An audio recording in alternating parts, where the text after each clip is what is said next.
김종인 기대와 설왕설래 이런 물음표가 찍혔는데 관련 얘기 먼저 한번 보시고 이어가 보도록 하겠습니다.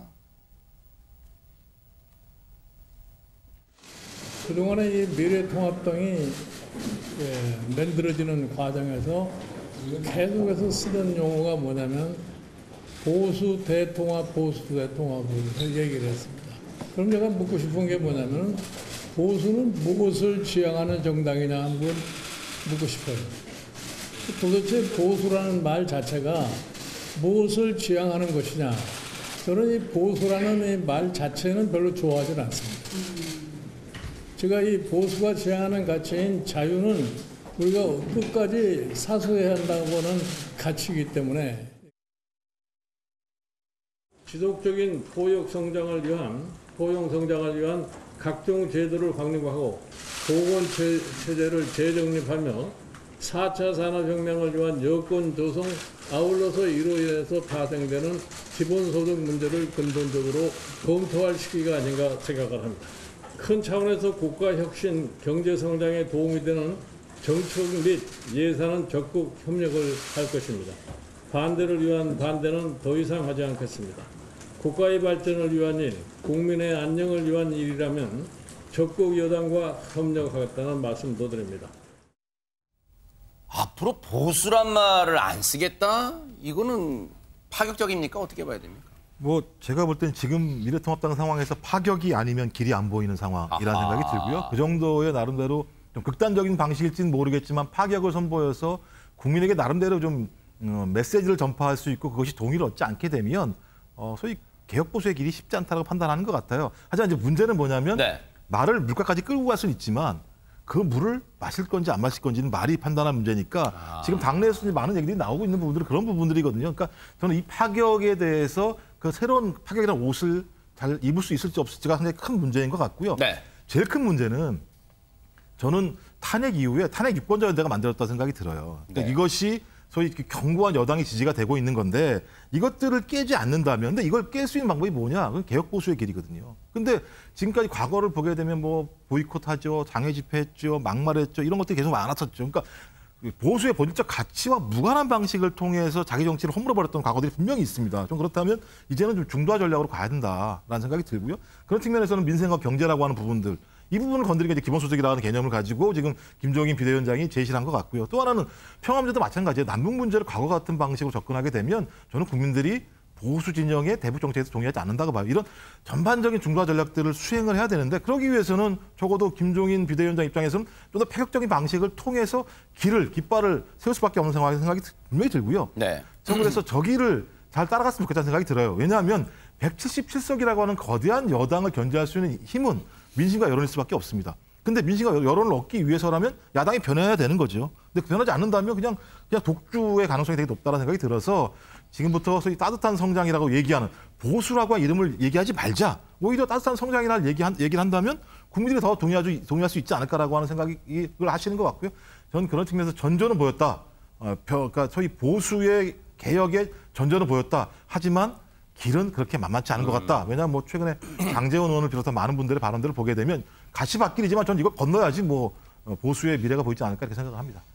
기본소득을 화두로 던져서 일단 파장은 많이 일으켰어요. 그런데 예상은 했습니다만 당 내에서도 뭐 여러 가지 목소리가 나와요. 긍정, 부정 다 나오는데 무엇보다도 보수 언론들도 최근에 사설과 칼럼을 통해서 우려의 목소리를 최근에 많이 내고 있더라고요. 김종인 위원장의 리더십에 대해서. 이거 어떻게 봐야 됩니까? 그러니까 저는 이렇게 생각합니다. 김종인 위원장이 지금 보수라는 말을 쓰지 말자 했잖아요. 근데 보수라는 말을 쓰지 않는다고 보수가 사라지는 건 아닙니다.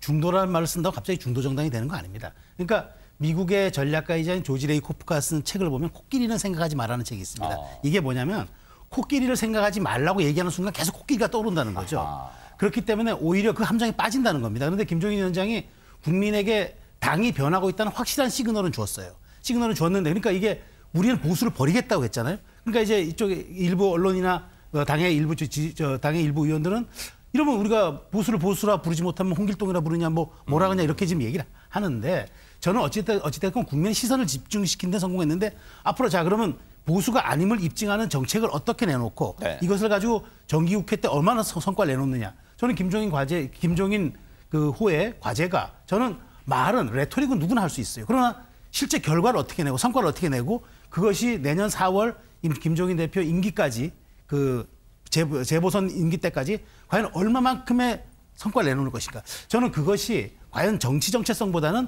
경제 정책으로 치환된 당의 어떤 새로운 스탠스가 나오지 않을까 그렇게 예상이 되면서 보수에 대한 이야기를 하지 않는다고 보수가 아닌 건 아니거든요. 네. 다만 이 내용을 어떻게 담보해내느냐 저는 그게 큰 과제라고 생각을 합니다. 최근에 뭐 민주당에서는 윤미향 사태에 대해서 의원들에게 함구령 내려졌었는데 지금 통합당에서는요 이 김종인 위원장의 리더십에 대해서 토달지 말라는 이른바 또 새로운 함구령이 또 나오고 있습니다.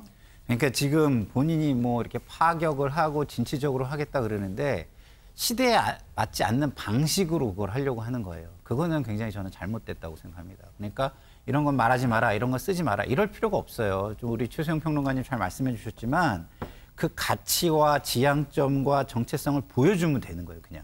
왜냐하면 보수라는 말을 씀으로써 이게 악용이 됐고 악용이 돼서 사실은 수구와 이미지가 많이 씌워져 있거든요, 지금. 그러니까 굳이 보수라는 말을 써서 자꾸 본인들을 수구화시킬 필요가 없어요. 그래서 그런 부분에서 맞습니다. 그래서 잘 포인트를 잡고 나가시는 건 맞는데 근데 방식이 이거 하지 마라고 소위 말하는 우리 젊은이들이 얘기하는 꼰대적인 모습을 보여줌으로써 그거를 스스로 좀 상쇄시키는 효과가 있다는 걸 본인이 좀 알았으면 좋겠어요. 그럴 필요 없습니다. 우리가 협조할 거 협조하겠다 뭐 이런 얘기 제가 굉장히 고도의 정치적인 모습을 김종인 위원장한테 보는 건 뭐냐면 쓰는 단어가 굉장히 긍정적이고 국민을 중심에 놓고 좋은 걸 지향하는 단어를 써요. 네. 근데 유독 이거를 집행하는 방식과 관련된 말에서는 하지 마 이게 들어가 있거든요. 그래서 그 부분을 좀 돌아보셔야 되지 않을까 네. 이런 생각이 드네요. 사실 김종인 위원장의 리더십을 놓고는 뭐 기대는 충분히 나올 수 있어요. 왜냐하면 총선 참패라는 그 결과를 그 기억을 여전히 통합당은 지울 수가 없는 상태이기 때문에 그런데 문제는 과연 앞으로의 이제 원 구성 협상은 물론 원내대표가 중심에 나가겠습니다만 앞으로 대여 관계를 과연 김종인 위원장이 어떻게 풀어나갈지 이게 과연 내년 3월까지 되어 있는 임기 자신의 임기에서 새로 당이 탈바꿈 할 수 있을지 시금석이 될 수도 있다 이런 생각도 듭니다. 네, 지금 이렇게 아까 말씀하신 것처럼 긍정적인 메시지를 보내고 국가 혁신과 경제 성장에 도움이 된다면 반대하지 않겠다면서 협조하는 모습을 보이지 않습니까? 근데 이것이 오히려 반대를 위한 반대를 했던 지난 모습과 대비가 되면서 중도층에는 굉장히 어필할 수 있다고 봅니다. 네. 내년 4월 재보선인데 네. 그때까지 정책적 차이점도 별로 없고 국민을 중심에 두는 모습을 계속 보이면서 국정에 협조하는 모습을 보인다면 네. 내년 4월에는 아마 정책 선거라기보다는 인물 선거가 될 가능성도 아하, 높아지거든요. 네. 왜냐하면 정책적 차이점이 크게 안 보일 겁니다, 국민들한테. 그런 점에서 오히려 중도층들이 미래통합당 보는 눈을 바꾸는데 첫 발자국을 뗐는데 내년 4월까지 일관되게 나간다면은 내년 4월 재보선은 아마 예측 불허의 상황이 될 수도 있겠다 이런 생각이 듭니다. 네. 과연 김종인 호가 과연 순항을 할 수 있을지 과연 또 정치권에서 또 하나의 관심사가 될 것 같다 이런 생각도 해봅니다. 여러분과 함께하는 시사 스페셜 이제 다음 얘기로 넘어가 보도록 하겠습니다.